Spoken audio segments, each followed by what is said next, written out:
오늘 만나 뵙게 돼서 반갑습니다.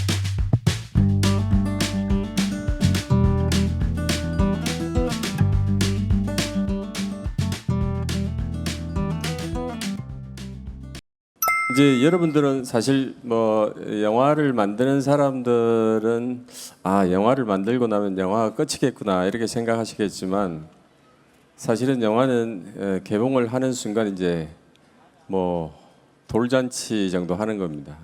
10년이 지나고 20년이 지나서 이제 태극기가 보니까 20살이 된 거죠. 이제 어른이 된 거죠, 어른이.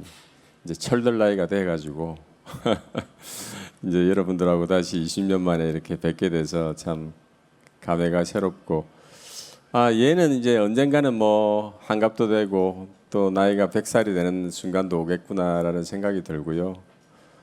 훨씬 더 많은 나이를 먹으면서 성장해 가겠구나 생각을 하면서 내가 왜 영화를 하고 있는가.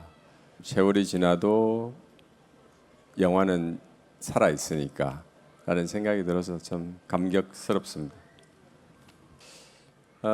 근데 글쎄요. 제가 볼 때는 그 당시에 장동건이라는 배우하고 원빈이라는 배우가 존재했다는 것, 그 시대에 그것은 저한테는 굉장히 큰 축복이었던 생각이 들고 그래서 아마 또 여러분들의 오랜 사랑을 받을 수 있는 작품이 되지 않았나 하는 생각을 하는데 글쎄요.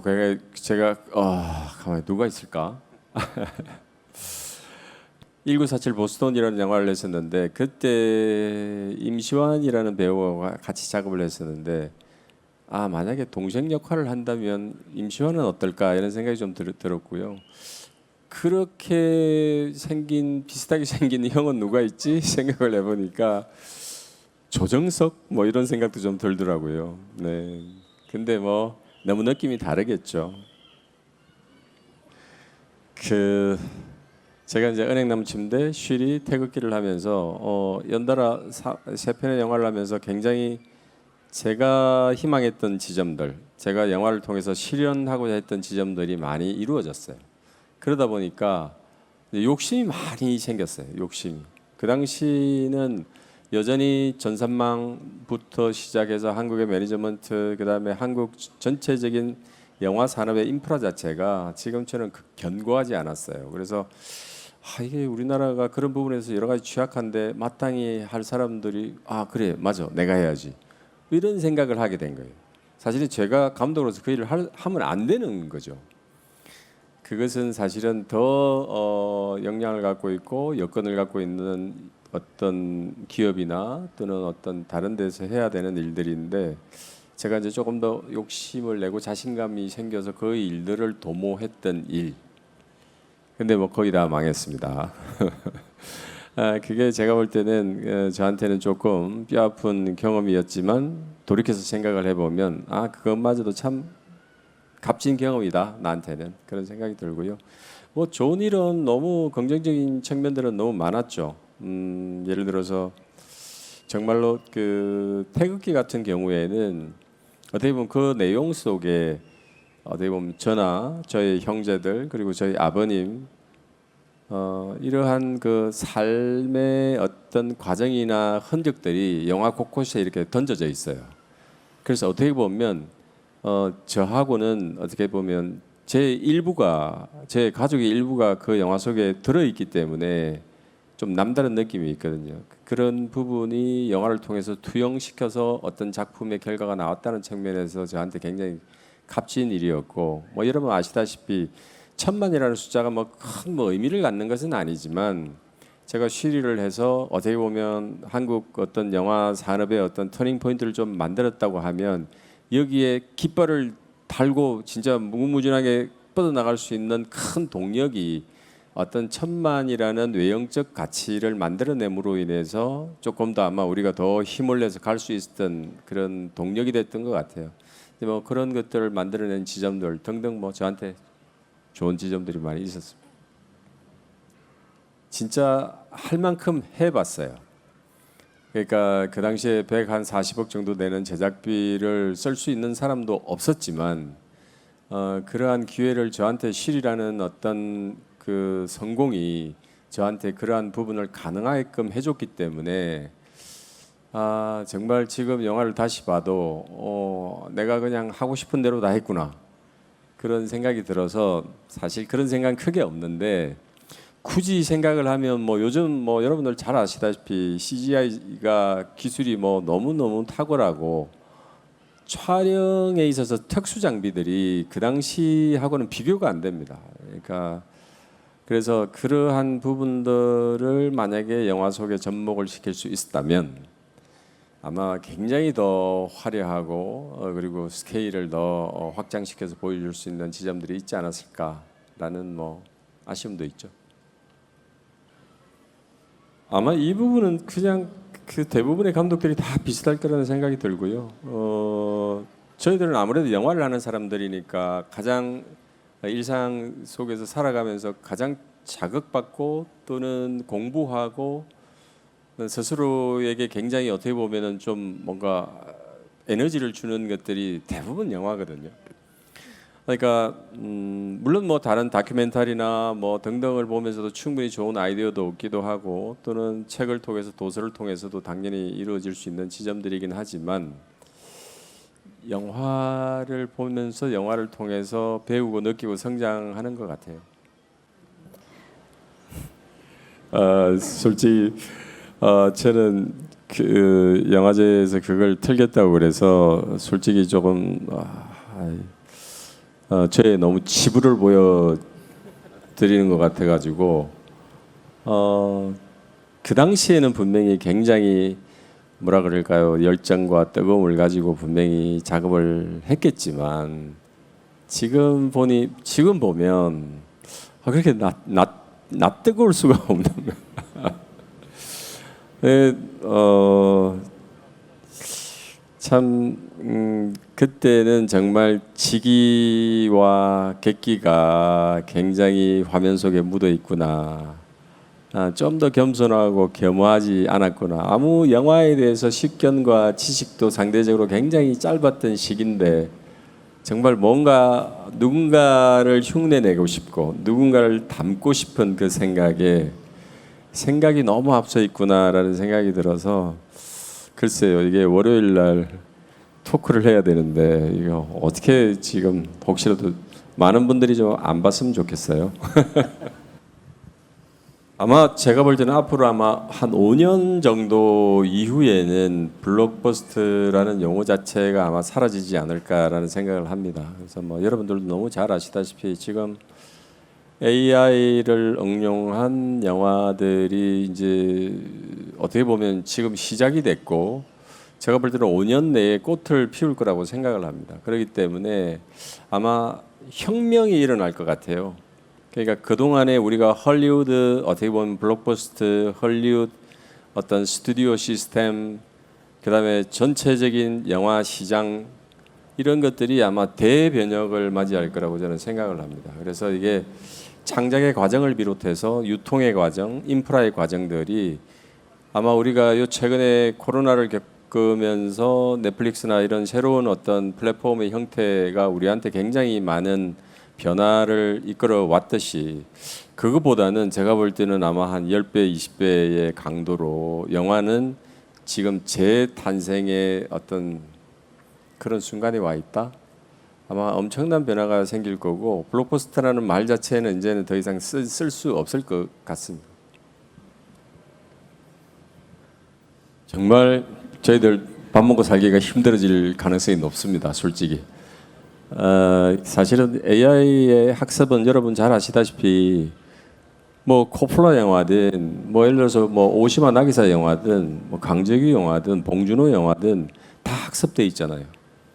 그러니까 과연 우리가 추구하는 그 어떤 장면 샷이나 컨티뉴티 또는 이 사람이 가지고 있는 영화적인 어떤 사상 뭐 모든 것들을 어떻게 보면 습득하고 가지고 있기 때문에 과연 이러한 시대에 감독은 어떠한 위치에 자기를 관리하고 가꾸어 나가야 밥을 먹고 살 수 있지. 이 엄청난 딜레마 속에서 아마 우리 후배들은 치열하게 고민하면서 살아야 되지 않을까. 이게 엄청난 새로운 기회일 수도 있고요. 엄청난 큰 고통의 시작이 될 수도 있다는 생각이 듭니다. 저뿐만 아니라 아까도 얘기했지만 고통의 시작일 수도 있지만 새로운 기획의 시작도 분명히 되기 때문에 그 흥분과 설레임은 분명히 있습니다. 그래서 제가 그동안에 갖고 있었던 여러 가지 생각들 중에서 이것은 헐리우드과 같이 어떻게 보면 코웍을 하지 않으면 일단 제작이 어려운 영화들 이런 것들이 과연 현실화될 수 있을까 했던 그런 프로젝트들을 이제는 끄집어내서 본격적으로 조금 이렇게 진행을 하고 발전시켜 나가도 되지 않을까라는 그 설레임도 분명히 있습니다. 버티는 게 쉽지 않잖아요. 이게 버티는 게 쉽지 않습니다. 그래서 저도 이제 제 스스로에게 늘 질문을 하죠. 너는 지금까지 어떻게 여기까지 버티고 이렇게 작품을 하고 있는데 과연 너의 동력이 앞으로 어디까지 갈 거냐라는 거지. 그 동력의 끝이 과연 어디인가라는 부분에 대해서 저도 늘 생각하고 그게 가장 큰 고민이죠. 언제 잘릴까 뭐 이런 데 대한 고민이 당연히 생기는 거죠. 근데 이제 그것은 제가 해를 거듭할수록 작품을 하면서 좌절과 실패를 경험하면서 계속해서 느끼는 지점들은 그러니까 변화에 게을러졌을 때 도전과 새로운 시도에 게을러졌을 때 그때 내가 망가지는구나. 그리고 적당히 타협하고 적당한 길을 걸어가려고 이렇게 편성했을 때 내 영화의 흥행은 좌초되는구나 라는 것들을 하면 할수록 느끼게 되는 것 같아요. 그래서 정말 자기 자신을 믿고 자기 자신을 그 변화 속에서 끊임없이 변화하도록 채찍질하면서 계속해서 자기를 신뢰하고 초심의 감정을 가지고 끝까지 노력하는 것, 포기하지 않는 것, 도전하는 것, 이러한 뚝심을 가지고 결국은 작업을 해야 되는 게 아닌가라는 생각을 여전히 하고 있습니다. 요즘 재밌습니다. 제가 보스턴 개봉을 코로나 때문에 계속 딜레이 되는 바람에 좀 시간이 많이 개인적으로 있었고 그때 저희 회사하고 같이 디벨롭했던 4편의 OTT와 다큐멘터리와 영화와 있었는데 다 투심이에서 좌절되는 쓴맛을 봤었는데 그래서 요즘은 더 힘든 파고를 맞고 있구나라는 생각을 하는데요.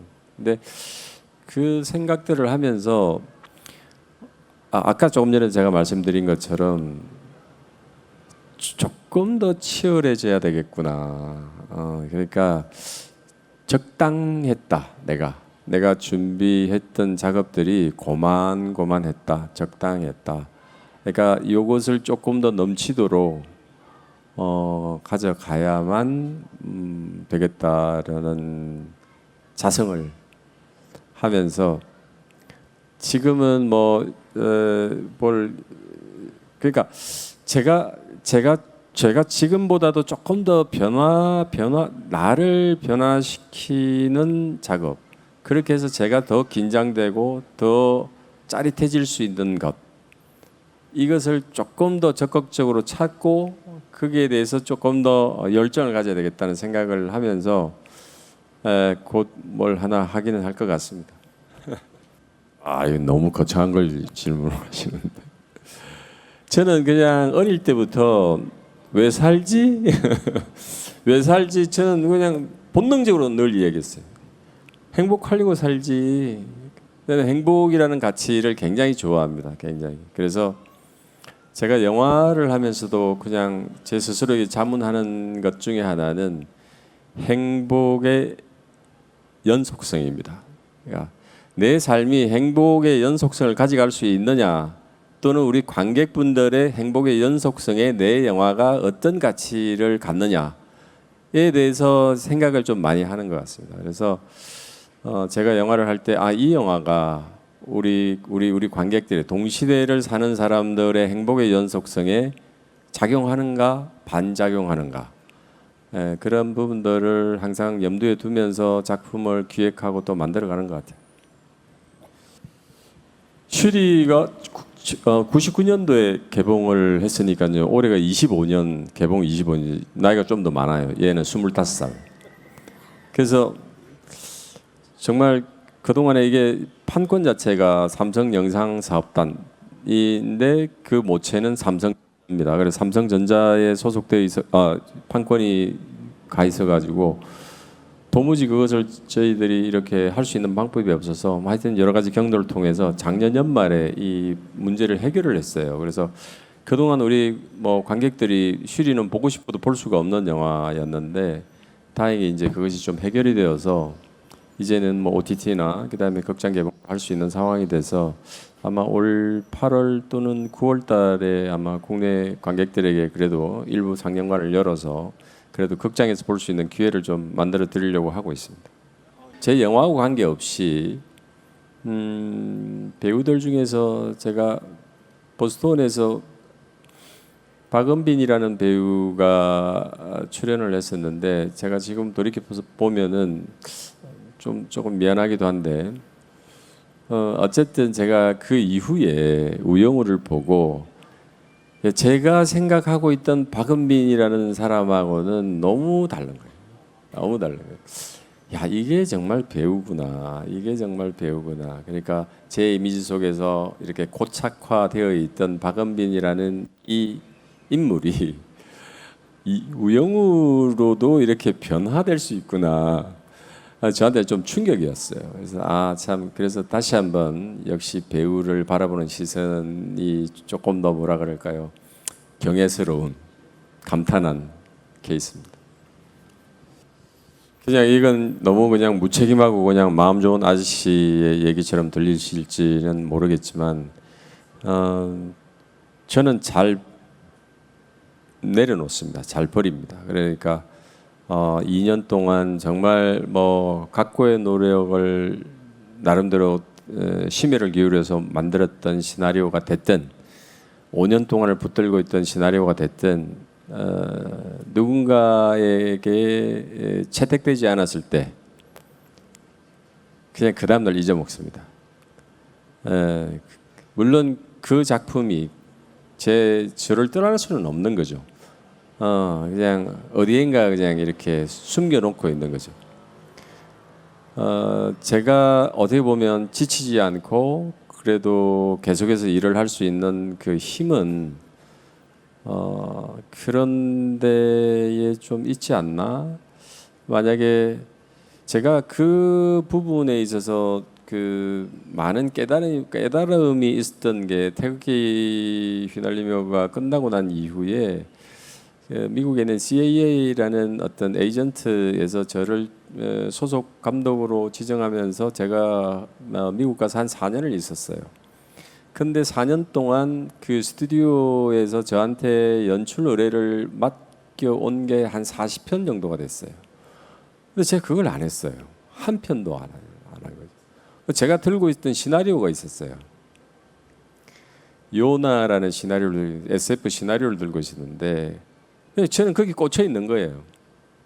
반드시 이걸 해야 되겠다는 생각 때문에 스튜디오에서는 이것이 영화가 좀 어렵고 예산 문제도 있고 등등 여러 가지 이유 때문에 강재규라는 이 사람이 감독이 헐리우드에 와서 첫 번째 영화로서는 적합지 않다라고 판정한 거예요.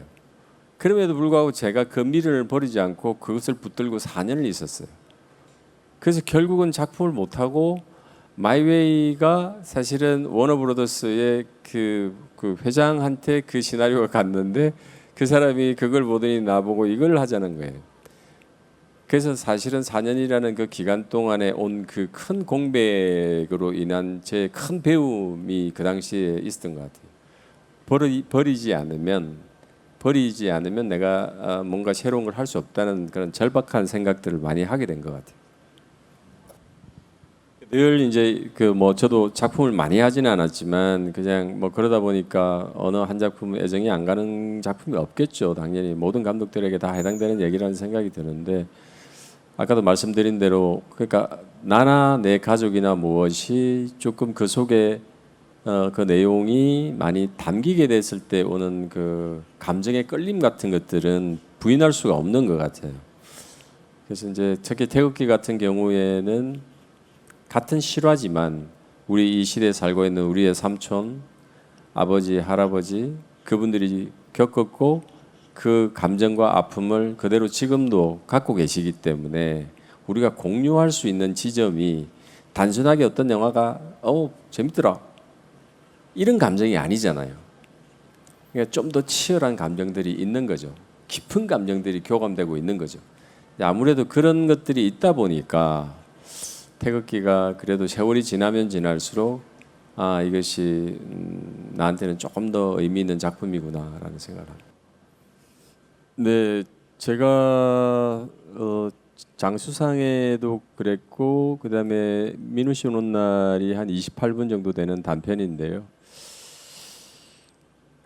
제가 특히 민우 씨 오는 날 같은 경우에 단편을 마이웨이라는 영화를 하고 난 이후에 너무 쫄딱 망해가지고 이게 수습이 안 되는 거예요. 제가 이게 도무지 이대로는 더 이상 뭔가 다시 뭔가 딛고 일어설 수 있는 뭔가 이게 디딤돌이 없는 거죠.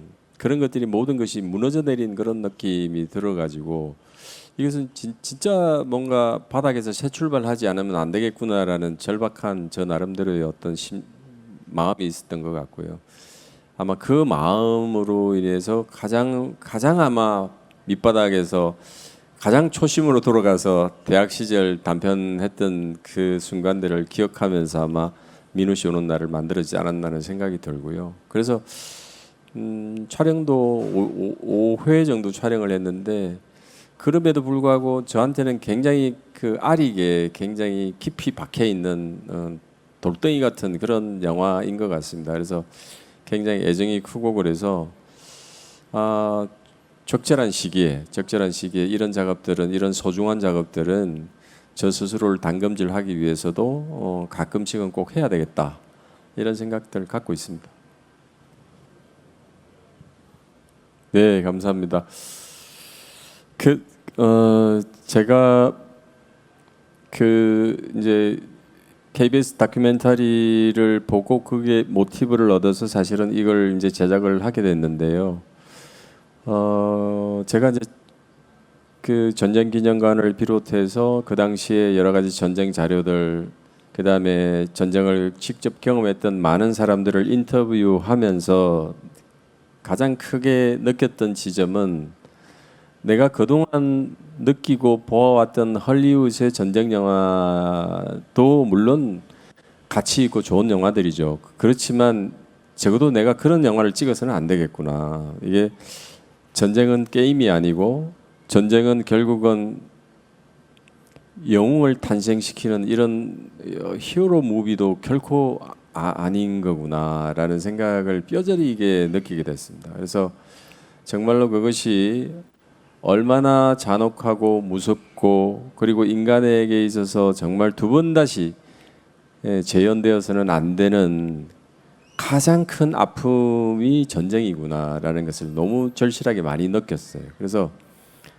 태극기를 통해서 보여줄 수 있는 전쟁은 그렇게 헐리우드 영화처럼 권성징악을 하고 히어로를 탄생시키고 적을 죽임으로 인해서 내가 훈장을 다는 이러한 영화가 아니라 그 속에서 우리가 아파했고 고통스러워했고 가족을 그리워했고 그리고 살고 싶어했고 그리고 우리 같은 형제들끼리 의미 없는 어떻게 보면 이데올로기에 경도되어서 전쟁을 했지만 그것이 얼마나 허상이었는가를 보여주는 영화를 찍어야 되겠다고 생각을 하고 영화를 찍었던 것 같습니다. 그 다음에 앞으로 뭐 여러 가지 기획들을 하고 있는데 여러분들 뭐 아시다시피 요즘 지구의 환경, 재난 뭐 이런 것들이 굉장히 큰 이슈입니다.